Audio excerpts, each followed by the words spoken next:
नमस्कार, आप देख रहे हैं ब्रेकिंग बिहार। इन दिनों चिराग पासवान एक बार फिर से चर्चा में। लगातार चिराग पासवान किसी न किसी कारण से चर्चा में बने रहते हैं, लेकिन जिस प्रकार से मोदी सरकार की 2-3 बातें सामने आई, लेटरल एंट्री से लेकर के वक्फ बोर्ड और SC/ST को लेकर के, क्रीमी लेयर को लेकर के जो बातें सामने आई, चिराग पासवान लगा कि विपक्ष में भी सबसे आगे हैं मोदी सरकार का विरोध करने में। उस समय तक तो देश की राजनीति के चाणक्य माने जाने वाले अमित शाह शांत रहे, बीजेपी का कहीं किसी प्रकार का बयान नहीं आया।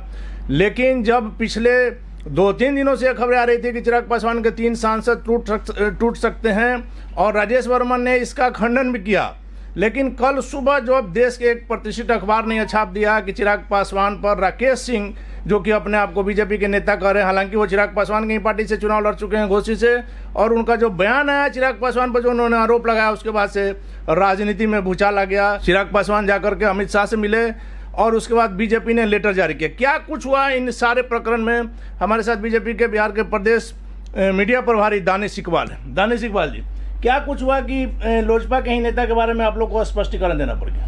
नहीं, मीडिया के माध्यम से ये संज्ञान में आया कि एक व्यक्ति जो भारतीय जनता पार्टी के नाम का इस्तेमाल करके हमारे सहयोगी दल के नेता और केंद्रीय मंत्रिमंडल में नरेंद्र मोदी जी के साथी आदरणीय चिराग पासवान जी को लेकर के जो टिप्पणी कर रहा है, जिस प्रकार के वो बयान दे रहा है, तब पार्टी ने यह स्पष्ट किया कि वो व्यक्ति का भारतीय जनता पार्टी से कोई लेना देना नहीं है और जो बातें वो कह रहा है वो उसकी बातें हैं, ना कि पार्टी की बातें हैं। जब वो व्यक्ति पार्टी में है ही नहीं, जब व्यक्ति पार्टी का सदस्य ही नहीं है और अपने आप को प्रोजेक्ट कर रहा है कि वो भारतीय जनता पार्टी का नेता है, तब निश्चित तौर पर स्वाभाविक सी बात थी कि भारतीय जनता पार्टी को यह स्पष्ट करना था, और वही कल हमने पत्र के माध्यम से यह स्पष्ट किया।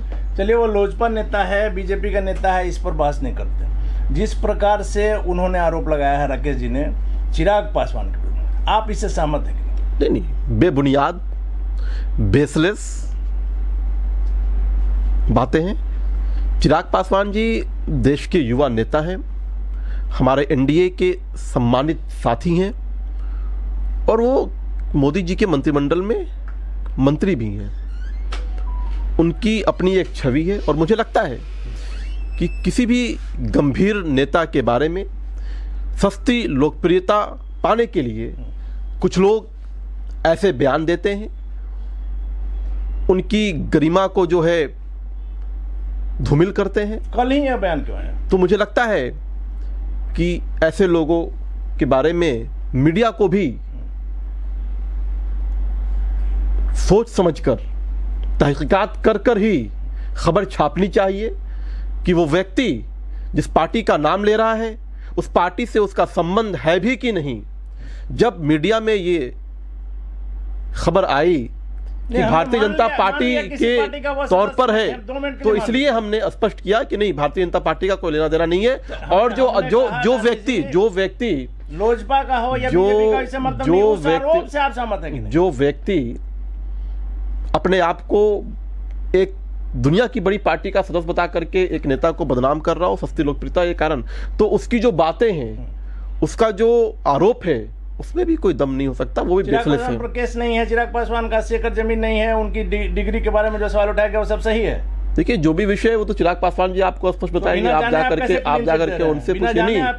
नहीं, चिराग पासवान जी का जो हलफनामा है उसका जांच करने का काम चुनाव आयोग का है, हमारा और आपका नहीं। लेकिन आपने हमारा और आपका काम नहीं है। बिल्कुल हमारा और आपका काम नहीं है। और जिस व्यक्ति ने भारतीय जनता पार्टी का नाम लेकर के आरोप लगाने का काम किया, भारतीय जनता पार्टी ने स्पष्ट किया कि वो व्यक्ति का कोई लेना देना नहीं है। काम था कि सिर्फ हम अपना पल्ला झाड़ लेके बीजेपी से इसको कोई मतलब नहीं। बीजेपी का वो व्यक्ति नहीं है। और जो उन पे जो आरोप लगाया जा रहा है वो मैं बार बार कह रहा हूं कि बेसलेस, बेबुनियाद, उस आरोप में कोई दम, कोई सच्चाई नहीं है। सीधा मतलब आपने क्लीन चिट दिया चिराग जी को, उनका जो हलफनामा है वही उनको क्लीन चिट देता है। और हलफनामा चेक करना चुनाव आयोग का काम है। इसका मतलब कि आप चुनाव आयोग पे सवाल खड़ा कर रहे हैं। चलिए, तो सीधे तौर पर अपना पल्ला झाड़ रहे हैं दानिश इकबाल जी। इनको कोई मतलब नहीं है, चिराग पासवान को क्लीन चिट दिया है। हालांकि यह मुद्दा कितना बड़ा आप समझ सकते हैं कि कल जब लेटर जारी हुआ है बीजेपी की ओर से, वैसे में इस मामले में आगे क्या होगा, चिराग पासवान को लेकर के जो उनकी सदस्यता जाएगी, इस तरह के जो सवाल उठाए जा रहे हैं, इस पर क्या कुछ होगा देखना काफी महत्वपूर्ण होगा। फिलहाल आप बने रहे हैं ब्रेकिंग के साथ।